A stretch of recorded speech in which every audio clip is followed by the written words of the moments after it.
Welcome to Chapter 7 on part drawings in SOLIDWORKS. Let's start this lesson by opening an existing drawing in the Chapter 7 folder of your Infinite Skills SOLIDWORKS Working Files folder.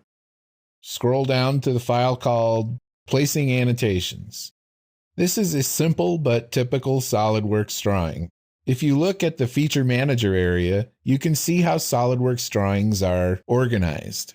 There's several types of information stored inside the drawing, in addition to the views of the parts and the dimensions and annotations. The main entity within the SOLIDWORKS drawing is the drawing sheet.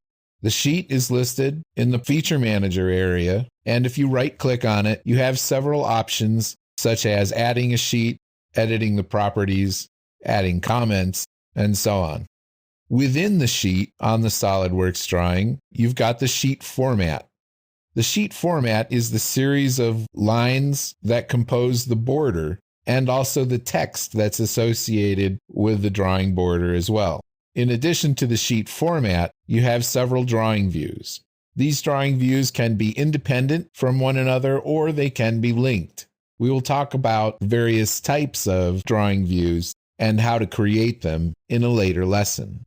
The reason why these Infinite Skills lessons have started with creating 3D parts is that SOLIDWORKS 2D drawings are created from the 3D part. In fact, each view, an isometric view or an orthographic view, is created directly from a snapshot of the 3D model.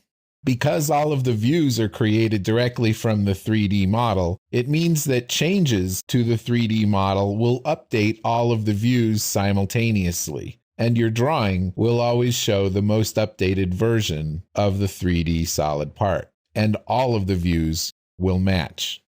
If you are coming to SOLIDWORKS from a more traditional 2D drawing creation package, you may be more familiar with the style of drawings where you are responsible for updating all of the lines in each of the views.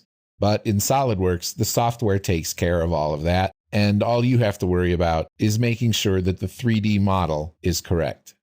Once you've created the 3D model, there are several ways to get the model onto the drawing to create views. And once the views are created, there are also several ways to get the dimensions and annotations, as well as symbols, onto the drawing as well. We will take a look at each aspect of drawing creation in separate lessons within this chapter.